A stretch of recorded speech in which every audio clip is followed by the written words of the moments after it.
Queridos, vamos lá então, graças a Deus, né? Pegar nossos livros, o livro Nascidamente. Quero lembrar os irmãos ou comunicar que eu estou empenhado em escrever um outro livro, que seria a continuação da Dracma, né? A Dracma Perdida teria uma continuação e eu prossigo. Demorei muito tempo para começar a escrevê-lo, porque eu vou escrever Nascidamente, mas se Deus permitir e Ele nos der as condições necessárias, nós teremos ainda este ano o livro Os Caminhos da Vida, tá? Mas eu peço que os irmãos orem para Deus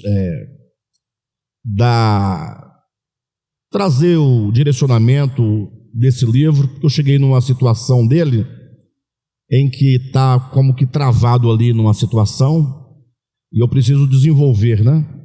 Até porque não basta a gente escrever um livro para poder dizer que escreveu, não é por aí que as coisas acontecem. Então eu gostaria muito que fosse um livro que trouxesse temas relevantes para a nossa vida espiritual. Então a segunda parte do livro, que é a mais importante, é uma parte em que Jesus, após a sua ressurreição, vai aparecendo aos seus discípulos e a cada vez que ele aparece, ele discorre um tema, né, do Evangelho acerca do reino de Deus. E, portanto, fazer essa seleção de temas necessários e importantes, às vezes é complicado. Então, peça a Deus, ore por mim, faça, Senhor, dá direção para o teu filho, traga luz ao entendimento, que ele possa encontrar o melhor caminho, tá bom? Conto com as orações dos irmãos. Bem, mas vamos lá. Livro Nascidamente, página de número 142, estamos no capítulo de número 9, cujo tema é a manifestação dos filhos de Deus. Veja que o tema é sobre a vinda de Jesus, o tema deste capítulo. E o título do capítulo é a manifestação dos filhos de Deus. O tema é o assunto que norteia o capítulo, é o assunto. E o título é o nome que você dá ao capítulo. Então o nome que foi dado ao capítulo, que é o título, é a manifestação dos filhos de Deus. Agora o tema, que é o assunto tratado, é a segunda vinda de Jesus.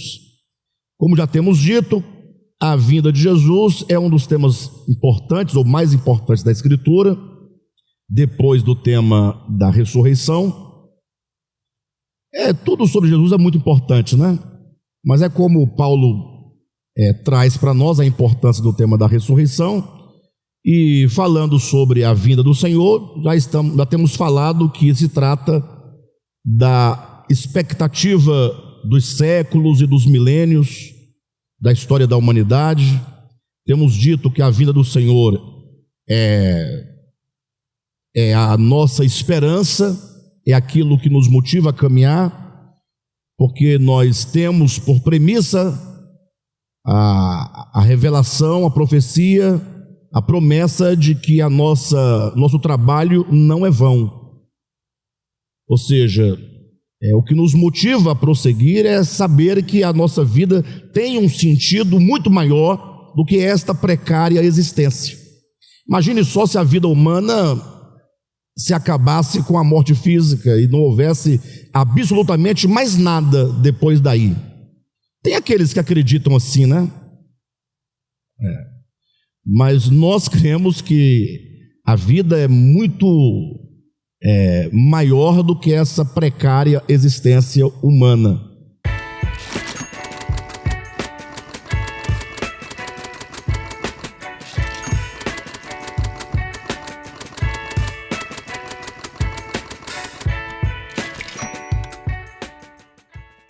A vida é muito mais complexa, não é? E não faria nenhum sentido uma passagem por este mundo, um nascer de um ponto, um morrer no outro, um surgir e um desaparecer. Por qual razão? Se fosse uma vida de uma planta, de uma pedra, até que tudo bem, mas o homem conforme Deus o fez, né? Não somente a capacidade de crer, mas sobretudo essa capacidade que nós temos, né, de perseverar, essa capacidade de sondar, de perscrutar os destinos.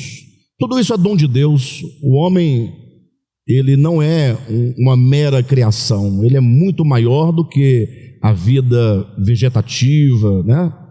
A vida animal. Então, nós temos a esperança na vinda do Senhor. Agora, todo o cristianismo, de uma maneira geral, de um modo ou de outro, crer na vinda do Senhor. Só que poderíamos usar aqui, parodiando um termo ou uma expressão lá de Aristóteles. Ele diz que o ser se diz de muitos modos.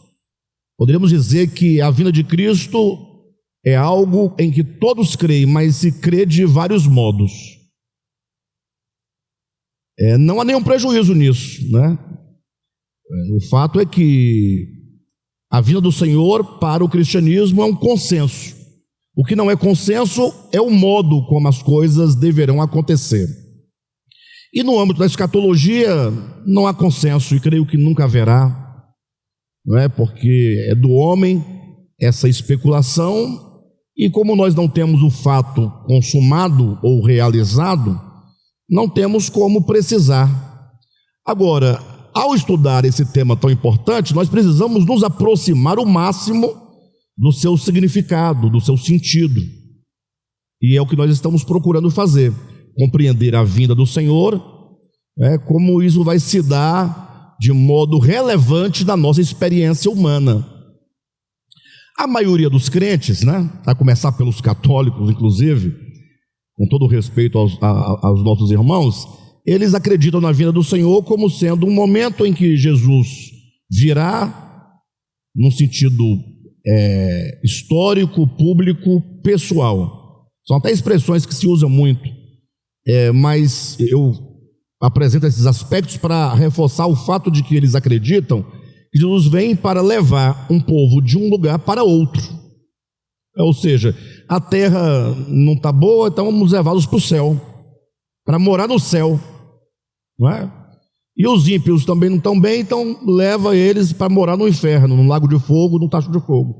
É assim que eles pensam, mais ou menos, a vinda de Cristo. Jesus vem para fazer esse tipo de coisa, para elevar umas pessoas a uma condição de gozo, de satisfação, no lugar paradisíaco, e outros no sofrimento eterno. Mas assim, nós queremos discutir nesse tema, sobretudo, o aspecto orgânico, porque a Escritura não prescinde do aspecto orgânico. O que seria a vinda de Jesus no seu aspecto orgânico? Então aqui no capítulo 9, página 142, a partir aí do primeiro parágrafo abaixo das 3 estrelinhas, nós chamamos a atenção dos leitores para um fenômeno de natureza linguística, um fenômeno de natureza semântica. O que quer dizer isso? Todas as vezes que nós lemos a nossa Bíblia,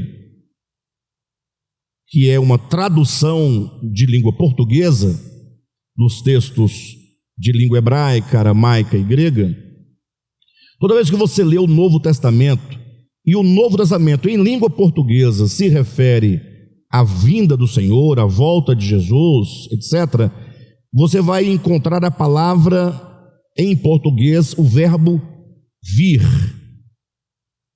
a palavra vinda, a vinda do Senhor.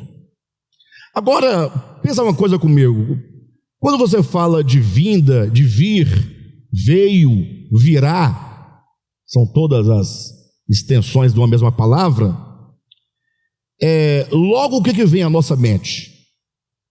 Que ele está em algum lugar, que ele sairá de onde ele se encontra, e ele virá aqui onde nós estamos. E essa é a maneira tradicional de se pensar. Jesus veio, o Cristo de Deus veio, e ele voltou para o céu. ele voltou para o céu, a morada dos anjos, conforme as pessoas entendem comumente.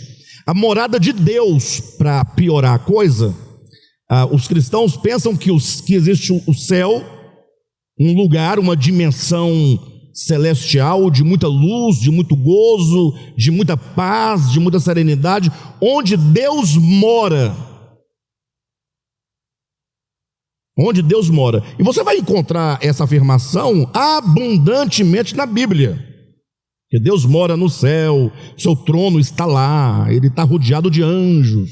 Os anjos cantam, os anjos louvam, os anjos adoram. Em vez em quando Deus desce de lá e vai a algum lugar, como no caso mais propriamente lá de Gênesis capítulo 11, lembra da Torre de Babel?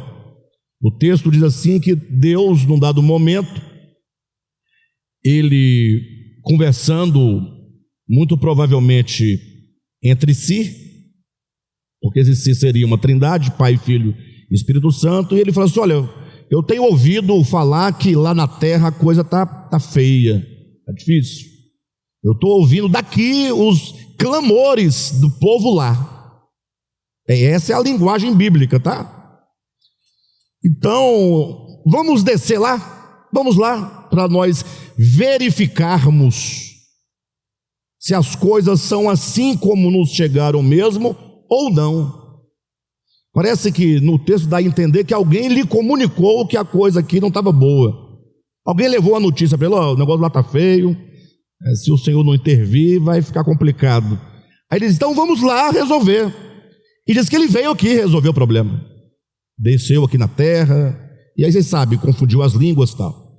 Bem, essa é a linguagem de toda a Bíblia, sobretudo Antigo Testamento, é muita coisa. Agora, esta é uma linguagem que nós chamamos de, que a teologia chama de antropomorfismo. Antropos, que quer dizer homem, morfismo de morfo, que quer dizer forma. É quando você fala da divindade em termos de forma humana. Você vai usar as formas humanas para se referir ao não humano. Deus não é humano. Humano é uma criatura, é uma criação divina. E Deus é o que então, Alexandre? Se não é humano, Ele é Deus. Ele é Espírito, não é?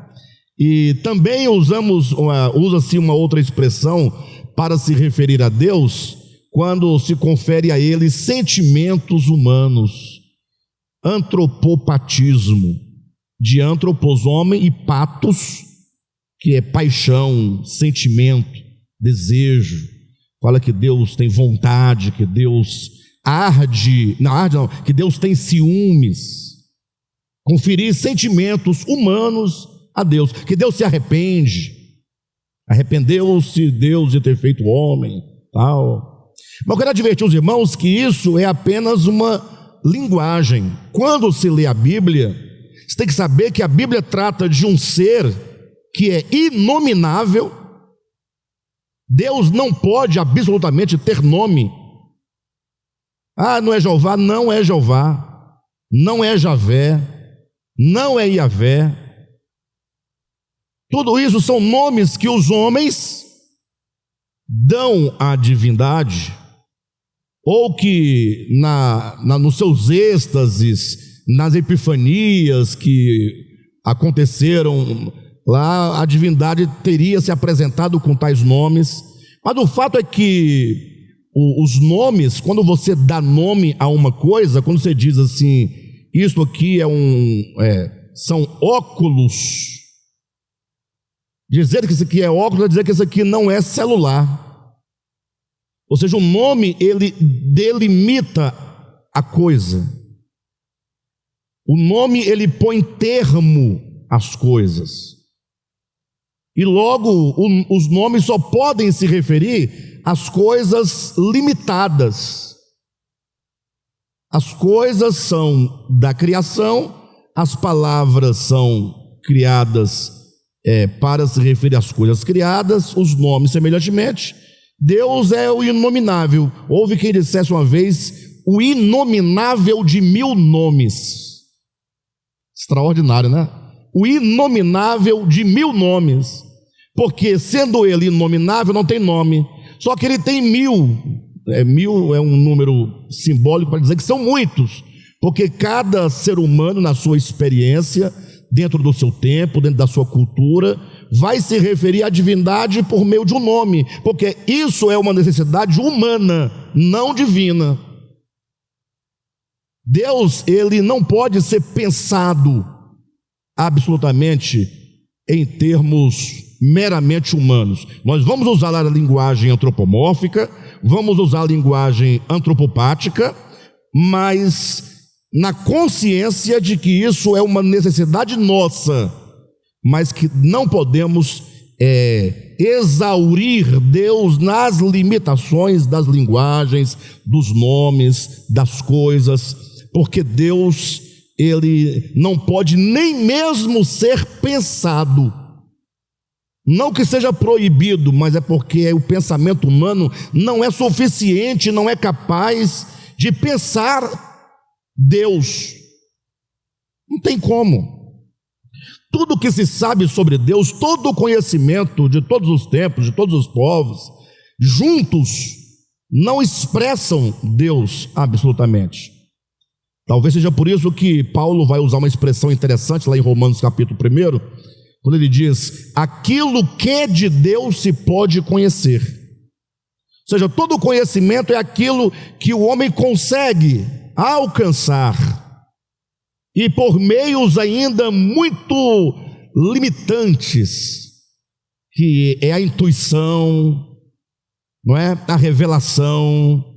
Ou seja, não é uma coisa que você pega, que você domina, que você detém.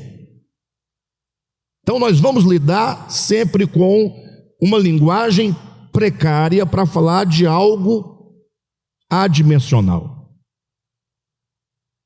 Então, quando eu leio que é dito que Deus desceu lá em Babel para ver a situação e tal, eu entendo que ele é só uma linguagem. Por quê?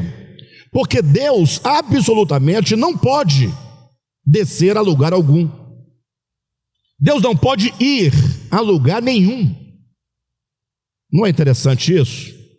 E você sabe quem foi? As pessoas geralmente que vão me condenar por esse ensinamento, vão me condenar porque eles partem do pressuposto de um dogma. E o dogma por si mesmo, ele não é refletido, ele não é pensado. O dogma, ele é acreditado. Você dá crédito àquela ideia, mas você não pode pensar. Porque se pensar, o dogma se quebra, se desfaz. E aí vão dizer, se você pensar, você estará questionando a Deus.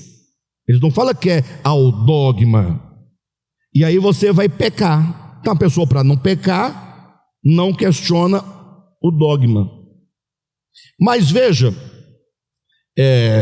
vocês entenderem a questão, por que Deus não pode ir, não pode vir, vocês vão entender o motivo que eu estou tratando disso. Deus não pode ir a lugar algum, Ele não pode vir. A volta de Jesus não pode ser uma volta no sentido como nós pensamos. Por que razão? Pense comigo que alguém uma vez, pensando a essência das coisas, pensando o ser em geral, pensou o seguinte: olha, tudo o que há é resultado de uma causa. Tudo que há é sempre um efeito de algo. Então a ideia é que houve um efeito, houve uma causa que criou um efeito, esse efeito se torna causa de uma outra coisa. Sabe quando você brinca de dominó, você coloca as pecinhas tudo em pé, e aí você empurra a primeira. Quando você empurra a primeira, você gera um movimento. Aquele movimento é a causa daquela primeira pedra se inclinar e cair sobre a segunda sobre o efeito, né? Só que quando ela cai sobre a próxima, ela é causa da queda da próxima. Aí vai tudo caindo. A ideia de que uma causa que gera um efeito, esse efeito se torna causa de um outro efeito, que se torna causa de outro efeito, e assim tudo é causa, efeito, causa, efeito, causa, efeito, causa, efeito. Daí a pessoa pensou, ora, mas se nós pensarmos que tudo é causa e efeito, e todo efeito vem de uma causa, e a causa ela tem que vir de uma outra causa, e assim sucessivamente, não vamos chegar a um pensamento absurdo do infinito. Não acaba nunca, nem para frente, nem para trás. Daí a pessoa falou, não, então só pode haver uma saída que explique esse movimento todo das coisas. Existe uma causa primordial que não é causada. Isso foi no ano 400 antes de Cristo, hein? Alguém pensar isso? Sem estar, inclusive, em contextos judaicos. E sem estar, inclusive, em contextos de qualquer outra religião. Embora estivesse em contexto grego, este que falou, como todos os seus pares, eram aqueles que, estando na Grécia, abriram mão completamente do mundo religioso pagão dos gregos. Ou seja, que é o pensamento refletindo as coisas, sem o compromisso religioso. Mas veja que a pessoa disse, deve haver, pela lógica das coisas, uma causa primeira, uma causa primordial. E essa causa, por ser primeira, não pode ser causada por outra, porque se for causada por outra, você volta ao ad infinito, né? Não acaba nunca. Então, há uma primeira causa, uma causa primeira, primordial, que não é causada por nenhuma outra, e essa causa primeira é aquilo que move todas as coisas. Logo, ele é um motor, é o primeiro motor, é o motor que move todas as coisas e não é movido por ninguém. Agora, a pergunta é, por que esse motor não se move?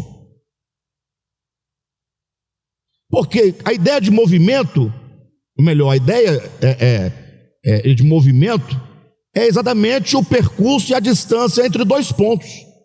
Então eu estou no ponto A, para eu chegar ao ponto B, no qual eu não estou, eu preciso me mover, me movimentar, sim ou não? E ao chegar no ponto B, já não estarei no ponto A.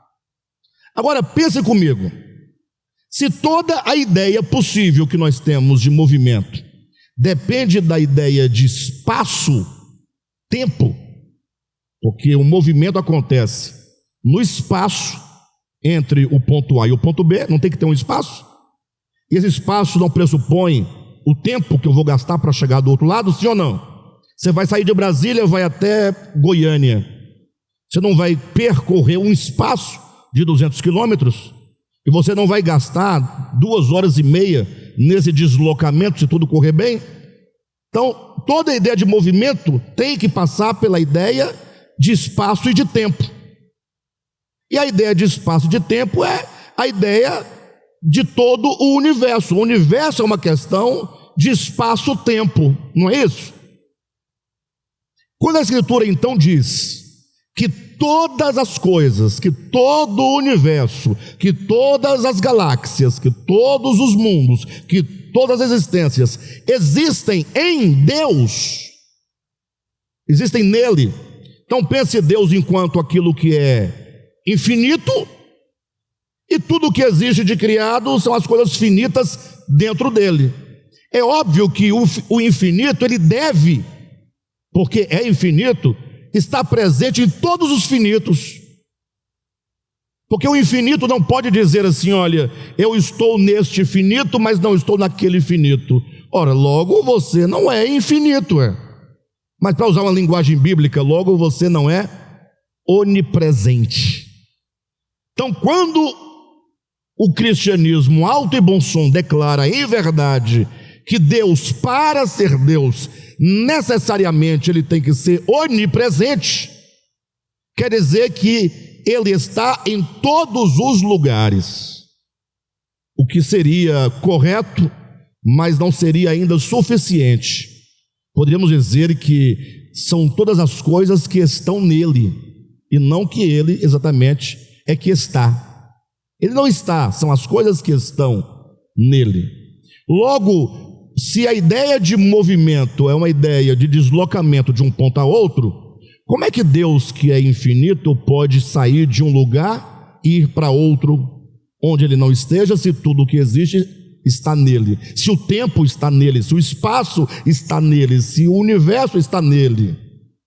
Mas não é uma coisa muito óbvia?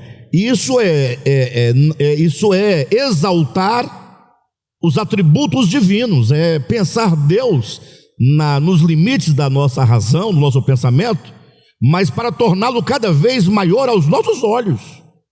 Porque não se pode nem falar em maior ou menor em relação a Deus, porque são dimensões, e isso não pode se referir a Ele. Conforme nós dissemos, Deus não pode ser nem pensado, mas na medida da possibilidade do nosso pensamento, nós podemos refletir dessa maneira. Então, não tem como Deus vir ou Deus ir, porque Ele está aqui, Ele está aí. E a Bíblia dá os sinais dessa verdade. Mesmo no Antigo Testamento, Davi, que foi um homem totalmente, se você analisar sua vida ao pé da letra, ele passa um pouquinho longe dos grandes homens do Antigo Testamento. Não é nenhum Daniel que foi fiel em Babilônia, né? Não é nenhum José que foi fiel a Deus no Egito. Davi tem uma história toda, inclusive desde o nascimento, marcado pelo erro, pelo pecado, toda a sua vida, do nascimento à morte. Lembra que no Salmo 51 ele diz uma expressão que poucos entendem até hoje? Ele diz: em pecado me concebeu a minha mãe. Quem lembra? A maioria das pessoas lê assim: está vendo? Se em pecado me concebeu a minha mãe, ou seja, eu sou pecador desde o ventre. Mas o texto não diz que ele é pecador desde o ventre, diz que a mãe dele, o sujeito não é ele, é a mãe. Concebeu-o, ele é objeto. Em pecado, o pecado está nele ou na mãe dele? E esse pecado se deu em que situação? Na concepção. Aí agora vocês reflitam aí, para vocês entenderem. Em pecado me concebeu. Meu nascimento já nasceu de um problema. E aí a história vocês conhecem, né? Só que talvez por ele ser torto, né? Aquele homenzinho torto da música das crianças, foi a pessoa mais sensível à verdade acerca de Deus. Foi aquele que viveu a realidade de Deus de uma maneira como nenhum outro no seu tempo poderia ter vivido. E lá no Salmo 139, quando ele vai falar acerca de Deus, ele até vai usar uma expressão maravilhoso, né? Ou seja, o Senhor, essas coisas acerca de ti, que tu me cercas por detrás, por diante, a palavra não saiu, o Senhor já conhece, o Senhor me conhece desde o ventre, a célula foi tecida, tudo desde o início, ou seja, não tem para onde fugir de ti. Essas coisas acerca de ti são coisas maravilhosas demais para mim. Maravilhosa no sentido da palavra maravilhoso. Maravilhoso não é, ai que maravilha, no sentido de, como é que se entende maravilha? Eu falo muito que maravilha, né? Mas não é esse o sentido da palavra. A palavra maravilhoso quer dizer aquilo que está para além da compreensão humana, aquilo que é fantástico. E a palavra fantástico vem de fantasma, daquilo que é misterioso, aquilo que não é compreensível, que não é explicável. Ou seja, que essas coisas acerca de Deus, quando falamos dele, são coisas maravilhosas demais para mim, não tem como compreender. E é nesse momento que ele vai dizer: para onde eu fugirei do teu Espírito? Não tem para onde fugir do Espírito de Deus, da presença de Deus. Não tem para onde é que eu vou? Se ele subir na mais alta montanha, Deus está lá. Se ele descer ao Tártaro, no inferno, Deus está lá. Palavras do salmista, leia na sua Bíblia, Salmo 139. Não tem para onde você fugir, porque Deus preenche tudo. Logo, quando vamos falar sobre ele, nós precisamos superar a ideia de lugar e de movimento. Entendem? Precisamos superar. Mas a Bíblia diz que ele virá nas nuvens, que ele virá... Não, está tudo certo. Mas nós começamos falando sobre a precariedade da linguagem. Linguagem antropomórfica, linguagem antropopática, linguagem... Não tem o que fazer, nós somos humanos, lidamos com linguagem. Perfeito, pessoal? Por isso que toda vez que você pega a sua Bíblia e você lê acerca da vinda de Jesus, que ele virá, a vinda do Senhor, tal, o grego vai usar 3 palavras. Se toda vez que você lê no Novo Testamento a palavra vinda, referindo-se à vinda de Cristo, ou o autor, o escritor, estará usando a palavra apocalipse, ou ele estará usando lá na língua grega a palavra epifania, ou ele estará usando a palavra parousia. É isso que eu quero que vocês entendam agora. Todas as vezes que você lê a sua Bíblia em português, está lá, a vinda do Senhor se dará, porque o dia da sua vinda ninguém sabe, porque ele virá entre nuvens, porque toda vez que aparecer a palavra vinda, você tem que se lembrar, opa, a despeito de qual seja a exata palavra que está aqui, lá do texto original, eu já posso presumir que ou será a palavra apocalipse, ou a palavra epifania, ou a palavra parousia. Você vai lá, pastor, mas e daí? O que tem isso com o quê? Não, tá bom, a vinda eu já sei que ele vai vir. Calma, nós estamos tentando compreender esse sentido maior da vinda do Senhor. E eu vou repetir 1 milhão de vezes aqui, eu não me oponho absolutamente numa vinda, que ele venha lá, que ele desça. Para mim está tudo bem, não, se for, é o aspecto humano, tá bom, que é limitado, eu não sei se é limitado, porque a humanidade de Jesus está já totalmente amalgamada ao Cristo, e absorvida pelo Cristo. Logo não temos como pensar em nenhuma limitação acerca dele. Mas o fato é que todas as vezes que você se depara com a palavra vinda, lembre-se, ou será apocalipse, ou será epifania, ou será parousia. E o que isso tem a ver com o quê? E por que é importante pensarmos sobre isso? Porque se você retirar a palavra vinda e colocar a palavra apocalipse, ou que seja epifania, ou que seja parousia, o sentido mudará completamente. Você não poderá pensar em movimento. Pode até pensar eventualmente, mas a palavra apocalipse, a palavra parousia, a palavra epifania vai te dar a possibilidade de entender melhor essas palavras e esse acontecimento profético em termos de manifestação, de presença ou de aparecimento. A palavra apocalipse quer dizer o quê? Desvelar. Desvelar. Imagine que alguém esteja fazendo uma obra de arte numa praça pública. Só que ele quer impressionar as pessoas. Perfeito? E logo ele não vai esculpir isso aqui à vista das pessoas. Então ele vai fazer ali um cercado de tapume, para que ninguém veja ele trabalhando, e ele está ali esculpindo. No final a obra está pronta, só que ela está cercada de tapume. Aí ele vai e coloca um grande tecido bonito para encobrir a obra que ele fez, tira os tapumes e todo mundo sabe que ali está a obra-prima, a obra de arte daquele artista, não é? Só que ela está o quê? Velada. Ela está ali. Ela não virá de um lugar para pousar ali. Ela está ali, só que ela está com um véu sobre ela, e ela precisa de ser o quê? Desvelada. Ela tem que ser velada. O que em si mesma a palavra já implica que ela está, porque só pode desvelar aquilo que está. Por isso que a Bíblia o último livro da Bíblia é chamado de Apocalipse. Aí quando as testemunhas de Jeová vão à sua casa te dar estudo, ou se você já pegou uma Bíblia, Testemunho de Jeová na sua casa, Novo Mundo, você vai observar que eles chamam o último livro da Bíblia Revelações, ou Revelação. Por quê? Está errado? Não, é porque é a palavra própria para Apocalipse. Apocalipse não é uma palavra portuguesa, é uma palavra grega, que em português é revelação.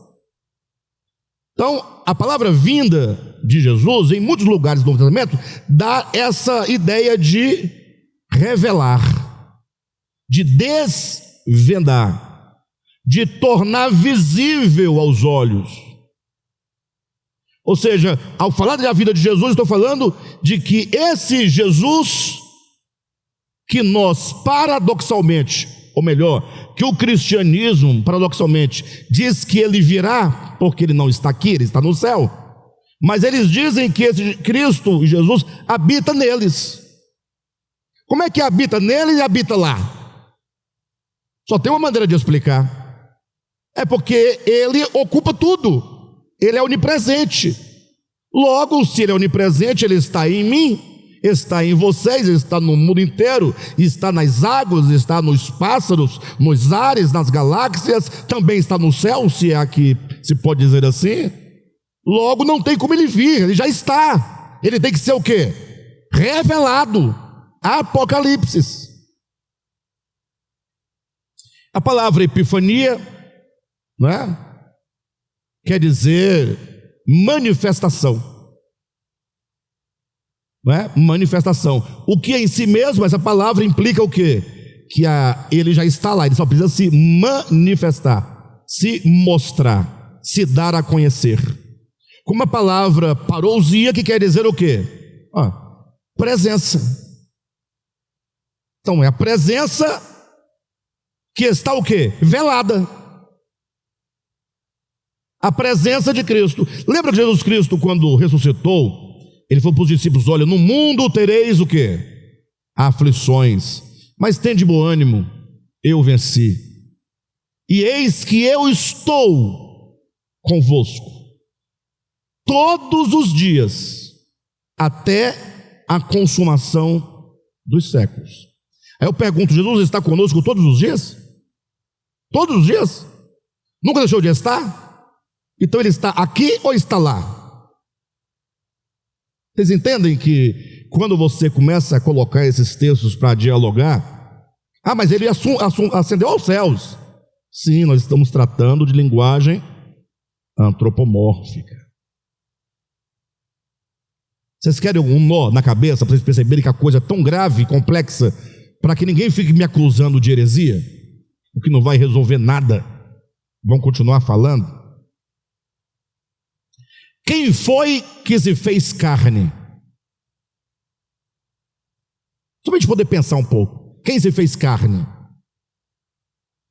É Deus. Mais precisamente, no princípio era o Logos, o Verbo, ou o Cristo, certo?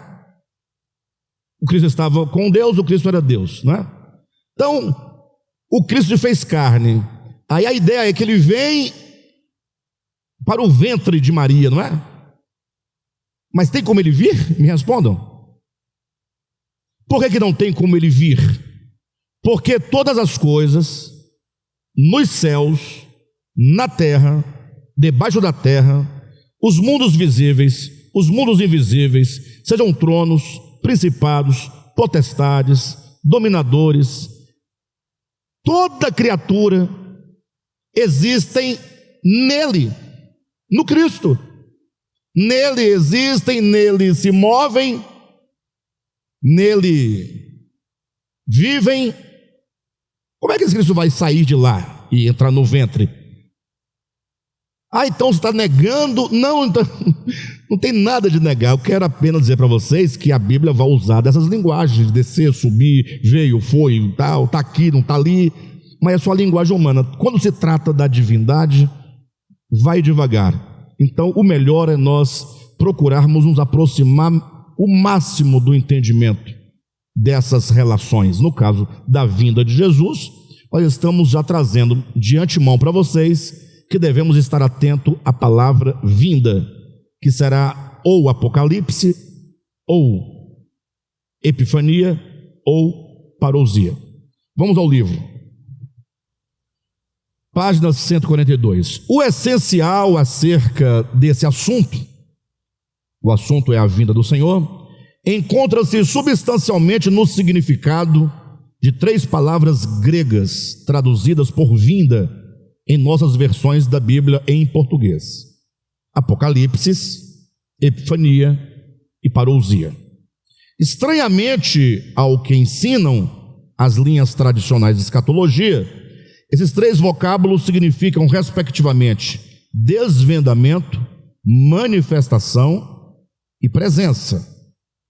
O estranhamento a que nos referimos consiste no fato de os esquemas escatológicos enfatizarem a vinda espacial de Cristo, sem aludirem ao significado que as 3 expressões denotam.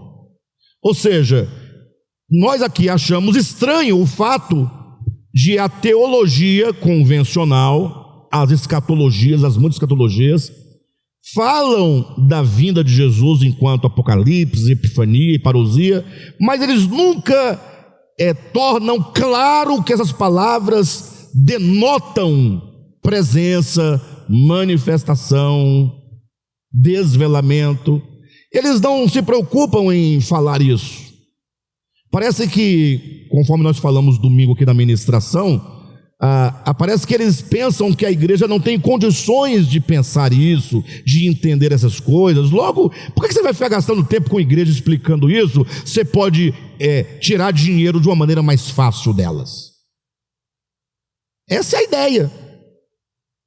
Quando Paulo diz lá aos hebreus que aquele povo para quem ele escrevia só estava tomando leite, não alimento sólido, porque eles eram crianças, ora, ele está dizendo que se tratava de uma igreja cujos pregadores, digamos assim, cujos líderes, cujos mestres simplesmente não ensinavam as coisas mais importantes, mais complexas em relação ao evangelho. Por qual motivo? Aí tem vários os motivos. Talvez por achar que essas coisas não tem por que falar. Por quê? Isso vai causar o que nos irmãos? Nada, então deixa para lá. Por que tem na Bíblia então, se deixa para lá? Não é? Ou então, não, eles não vão entender. Não vão entender? Então, você entende, eles não vão entender. Eles têm menos cérebro que você. Ou eles não têm o Espírito Santo que você deve ter. É isso? Ou você também não sabe? Ou talvez não seria porque quanto mais o povo compreende, menos passível de manipulação eles se tornam. Eu acho que deve ser mais por aí. Porque um povo começa a compreender, começa a refletir, é mais difícil de você enrolar, de você manipular. É mais fácil de enganar. Bem, então o fato é que nós precisamos de compreender essas coisas mais profundas, e como diz o texto, os líderes, os pregadores não querem dar atenção a esses aspectos linguísticos, né? Então, o estranhamento a que nos referimos consiste no fato de os esquemas escatológicos enfatizarem a vinda espacial de Cristo sem aludir ao significado que as 3 expressões denotam. Até mesmo porque eles colocam uma ideia muito romântica da vinda de Jesus. A Bíblia fala que tudo sobre Jesus é romantizado. Olha que coisa espetacular. O filme A Paixão de Cristo, do diretor Mel Gibson. Eu creio que todos já assistiram, né? Aquilo não é romantizado? Lógico, a intenção, eu imagino, é das melhores. Mas ali é feito para você chorar, para você se emocionar, para você ficar com pena de Jesus. Como sofreu? Preciso fazer alguma coisa. Não é possível. Esse sofrimento não pode ter sido em vão. E o próprio Jesus, quando ele estava indo a caminho do Calvário, levando chicotadas, aí vinha as mulheres chorando, as Maria lá chorando. Ele parou, olhou serenamente e falou: olha, chorem pelos vossos filhos. A morte de Jesus não é para causar nenhuma comoção, ainda que possa causar eventualmente, porque nós somos seres sensíveis, não é? Somos seres emocionais, está tudo certo. Mas a morte de Jesus é para nos ensinar a grande verdade de não se apegar nem à própria existência. É um ensinamento da doação, do amor, do desapego, da anulação da sua vontade em prol de uma vontade maior. A entrega, o reconhecimento. A morte de Jesus é a anulação do ego. O que ninguém quer entender também, a igreja não vai entender. Se entender também vai ficar complicado. Então é a mesma história de sempre, não é? Então é tudo muito romantizado. Aí vem a vinda de Jesus, é muito romantizado. Ele vai vir nas nuvens e os anjos tocam nas trombetas e todo mundo subindo. Eu quero subir. Aí subir para onde? Você está cheio de chumbo nos pés, tanto pecado. Qual é a ideia? Não, eu quero ver Jesus. Minha mãe, essa semana, eu fui ao hospital com ela numa consulta, e ela falando de Jesus. Jesus é lindo, Jesus é lindo. E eu falei: mãezinha, e se quando a mãe vê Jesus, ele não for o que a mãe projeta enquanto beleza? A irmã está dizendo que minha mãe vai falar na cara dele: mas que Jesus esquisito é esse? Né? Mas na hora ela me respondeu: não, meu filho, pode ser feinho como for, sendo Jesus, para mim tá bom. A ideia dela. O povo perderam a noção de tudo, está tudo perdido, está tudo acabado. Eu só não vou dizer que não tem esperança, porque a obra é dele, mas quando eu olho assim, eu falo: misericórdia. É aquele romantismo, né? Eu quero ver Jesus. E por que você não permite que os outros vejam Jesus em você? Não, aí é outra coisa. Aí já mudou. Por que você não procura ver Jesus no outro? Olha que texto emblemático. No dia do juízo, e novamente estamos lidando com linguagem, nunca se esqueçam disso. Jesus dirá aos que estiverem à sua direita: vinde, benditos do meu Pai, possuí por herança um reino que vos está preparado desde a fundação do mundo. Olha que bonito. Imagina as pessoas tudo entrando felizes, né? Aí, enquanto as pessoas vão entrando para o reino preparado desde a fundação do mundo, Jesus vai explicando por que eles estão entrando. Porque eu tive fome e vocês me deram de comer. Eu tive sede, vocês me deram de beber. Irmãos, olha, a coisa que eu mais queria era dar de beber a Jesus. Imagina Jesus pedindo um copo com água, eu ia preparar o melhor copo para ele, sim ou não? Se Jesus batesse a sua porta, você daria água para ele em qual copo? O melhor que você tinha na sua casa? Ou você ia pegar uma caneca velha lá de extrato de tomate? Não, seja honesto. Vamos pensar antropomorficamente. Jesus chegando, pedindo um copo com água. Você sabe que é Jesus. Você daria o que para ele? Você, meu Deus do céu, Jesus, o meu pai já arrumava a mesa, colocava uma toalha. Jesus, senta aqui, ia lavar os pés dele, sentado do lado dele, colocar uma água bem fresquinha, de pote, não é? Que maravilha. Dar de comer, você prepararia que comida para Jesus? Tem uma música caipira, sertaneja, que vale a pena ouvir 10 vezes por dia, no mínimo. O nome da música, salvo engano, é Um Jantar para Jesus. Também, salvo engano, da dupla Duduca e Dalvan. Vou encontrar em outras vozes também, mas chega em casa, vai ouvir essa música. Não vai ouvir Fernandinha, Aline Barros, não. Ouça Duduca e Dalvan, Um Jantar para Jesus. Ouça a letra. O texto lá, o texto da música é o texto de Mateus 25. O camarada, Jesus combinou com ele que iria almoçar na casa dele, jantar na casa dele. Aí ele pegou e preparou um frango muito gostoso e está lá esperando, ansioso. Jesus não chega, batem a porta e fala: é Jesus. Quando ele abre a porta, é um mendigo pedindo um pouco de comida. E ele fala: olha, eu não sei o que eu faço, mas... Aí ele se compadece e fala: não, eu vou tirar uma coxa do frango. Jesus não vai incomodar com uma coxa, não é possível. Aí ele dá uma coxa de frango para o mendigo vai embora, agradecendo. E daqui a pouco batem a porta, Jesus chegou, ele vai lá, não é Jesus, é uma criança e tal. Eu sei que no final ficou só o mucumbu do frango lá. Aí Jesus chega finalmente e entra, e ele: ô Jesus, tal, então agora o senhor pode comer. Aí Jesus falou: ô filho, muito obrigado, mas eu já estou satisfeito. Aí ele pensou: Jesus, será que Jesus não quer comer porque... ele foi explicar que o frango não estava tão bem assim, porque ele atendeu a uma criança, quando ele atendeu a um idoso, atendeu a um pobre, atendeu a isso. Ele foi justificar para Jesus, porque ele achava que Jesus não queria comer, usando aí o argumento que já estava satisfeito, porque o frango tinha sido mexido. Aí Jesus responde para ele que não, que ele esteve ali naquela casa como criança e já havia comido. Ele estivera ali como um mendigo e, portanto, ele já havia comido e estava satisfeito.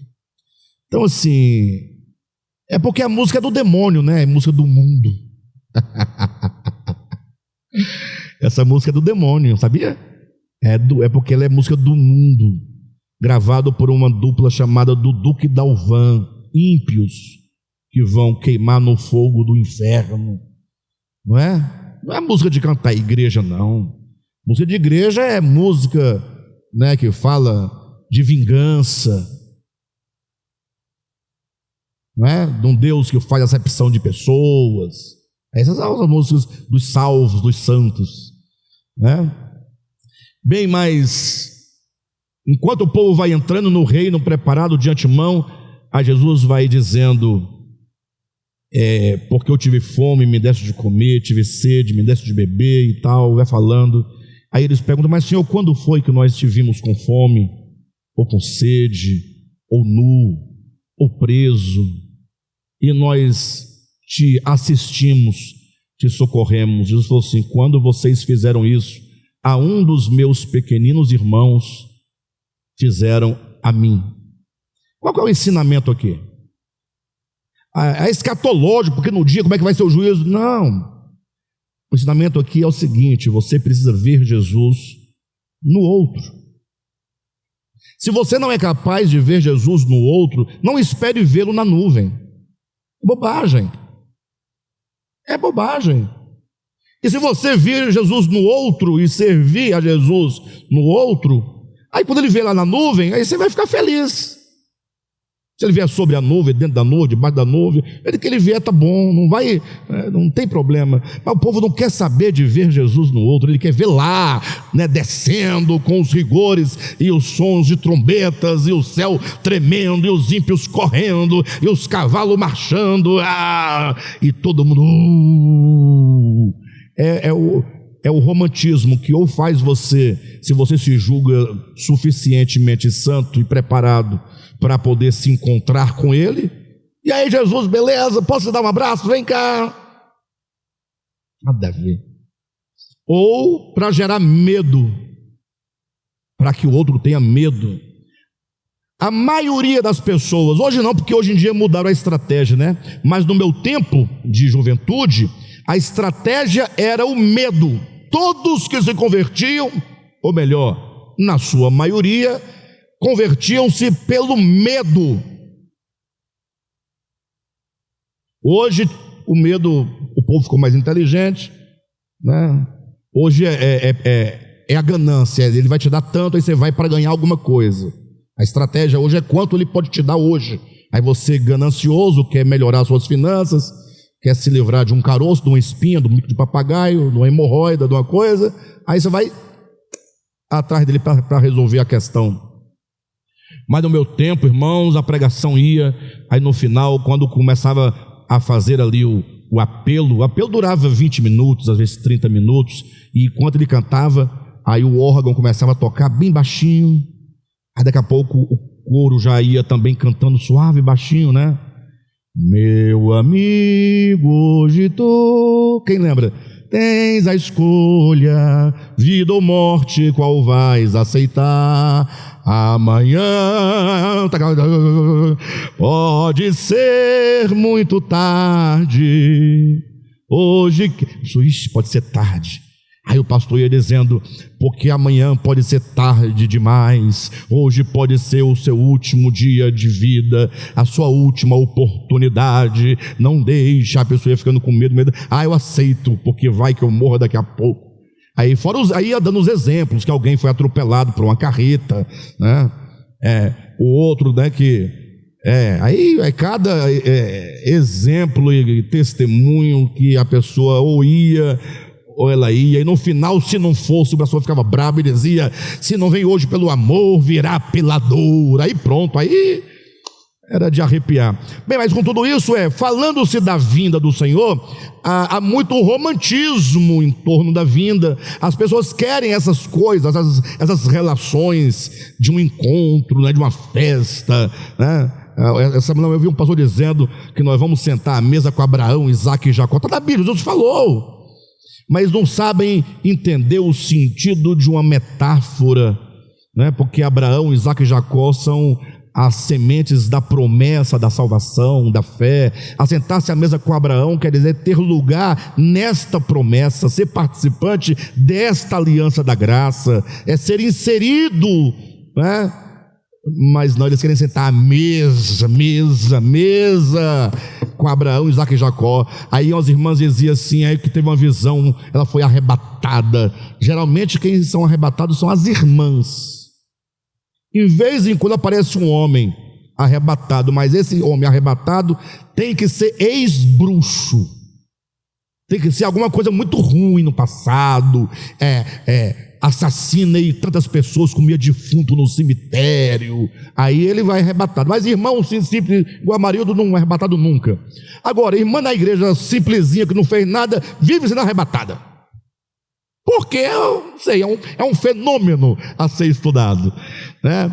Aí dizia assim, uma vez eu ouvi uma irmã falando que chegou lá no céu, ela viu uma grande mesa, mas uma mesa grande, pensa numa mesa grande, enorme, com toalhas de renda branca, bem branquinha, e os anjos todos apressados a colocar as taças no seu devido lugar, e os anjos tudo apressados, porque já estava chegando a hora do grande banquete. Aí o povo vai à loucura. O que é isso? É romantizar a vinda de Jesus. Pastor, mas não vai ter isso não no céu, não, essa mesa, esse banquete. E, gente, isso é coisa daqui, são as nossas projeções. Pastor, mas está na Bíblia, está escrito. Aí você tem que ouvir Jesus na sua simplicidade, falar 1 milhão de vezes, e você ainda não vai entender. Não vem o reino dos céus, o reino de Deus, com visível aparência. Tem que escrever isso na sua casa. O reino de Deus não vem com visível aparência, não tem visibilidade aparente. É possível, gente? Mas se for assim, Jesus não está sendo contra ninguém, é porque Jesus é o homem do ser, do coração, da alma. Ele lida com vidas, com consciências. E quando ele vai falar desse reino, ele vai ser claro que ali trata-se de uma parábola. A parábola tem que se extrair da palavra o seu sentido místico e espiritual dos dos objetos físicos da parábola que estão lá para representar algo que dificilmente se entenderia de outra forma. Bem, todo esse discurso aqui, para tentar tirar esse romantismo, é para dizer que a vinda do Senhor não tem nada de romântico, embora será uma experiência tremenda. Até porque alguém vai dizer, se for para ser assim, se não for para ser assim, eu não sei se eu vou querer agora a vinda de Jesus. Irmãos, a vinda do Senhor, ela será o evento de cumprimento do que está em Gênesis capítulo 1. O que diz lá em Gênesis 1? Que Deus criou o homem, a humanidade, sim ou não? E ao criar o homem, Deus o criou para uma finalidade. Qual a finalidade? Quem sabe? Encher a terra. Encher a terra. E o meio para tanto, ele deveria o quê? Se multiplicar. Essa é a finalidade. Como assim? Então já cumpriu, a terra está cheia. Não, você pensa que cumpriu porque você pensa em Adão criado como o homem Adão. E na verdade você tem que olhar para o homem Adão, lá de Gênesis, como uma prefiguração, ali é profético. Quem diz que Adão ali é profético é Paulo, em Romanos, leia na sua Bíblia, Romanos, capítulo 5, salvo engano, versículo 16, que Adão prefigurava aquele que havia de vir. Então, ao olhar para Adão, eu devo ver Cristo, porque ele era uma figura prévia, é uma figura que antecedeu a realidade que é Cristo. Logo, quando diz crescer e encher a terra, Cristo tem que crescer e encher a terra. Então, quando se cumprirá de fato Gênesis capítulo 1, é quando a terra se encher de Cristo. E como ele fará esse seu crescimento? Aí é muito simples. Quando João Batista foi questionado, o Batista estava lá batizando, coitado, aquele sol quente da Judéia. Aí falou: João, você está sabendo? Ele: de quê? Aquele homem que tu batizaste, lembra? Você batizou Jesus? Pois é. Ele está do outro lado e está batizando mais que você. Pensa, batizando multidões seguindo ele, querendo gerar aquelas intrigazinhas que os crentes fazem. Aí João Batista disse o quê? Qual foi a resposta? Importa que ele cresça e que eu diminua. Ou seja, o crescimento de Cristo implica a minha diminuição. Hoje a terra está cheia de eus ou cheio de Cristo? Pense nisso. E aí, para completar, ele diz: quem tem a noiva é o noivo, eu sou apenas o amigo do noivo. Ou seja, eu não sou o centro da história, eu não sou cumprimento de profecia no sentido final, eu sou apenas um meio. Estou aqui para dizer que ele é o noivo. E como é que vai se dar isso? O noivo que tem a noiva. E quando tem o noivo e a noiva, você agora tem o casal. Estamos trabalhando a metáfora. E aqui há o crescimento e a multiplicação. Então, a vinda do Senhor será um evento em que, na palavra profética, lá dos profetas do Antigo Testamento, a glória do Senhor encherá toda a terra. A glória do Senhor é a manifestação do Senhor. Estará cheio de Cristo. Cristo será visto, exibido, mostrado, realizado, concretizado nos homens, enchendo toda a terra.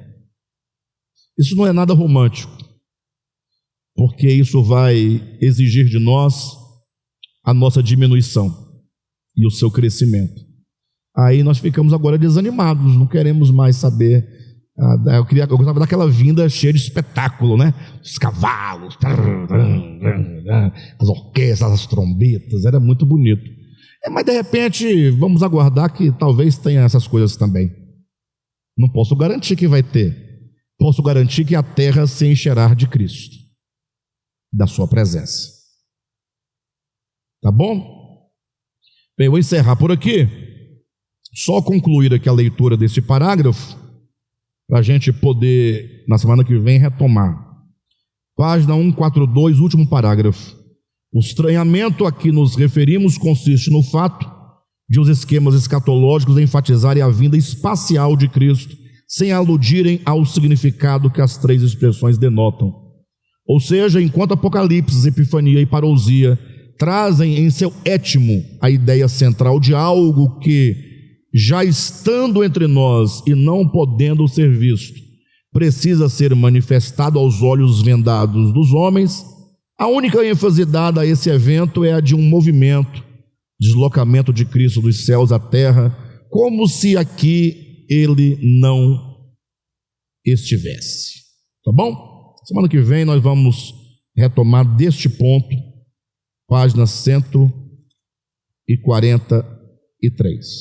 Espero que essas palavras nos tragam esperança. Espero que a nossa esperança seja corrigida e que o nosso desejo seja efetivamente uma experiência de Cristo. E não um Salvador que vai nos tirar de um lugar e levar para outro. E se isso acontecesse, nós iríamos causar um problema tão grande do outro lado, vocês não tinham ideia, né?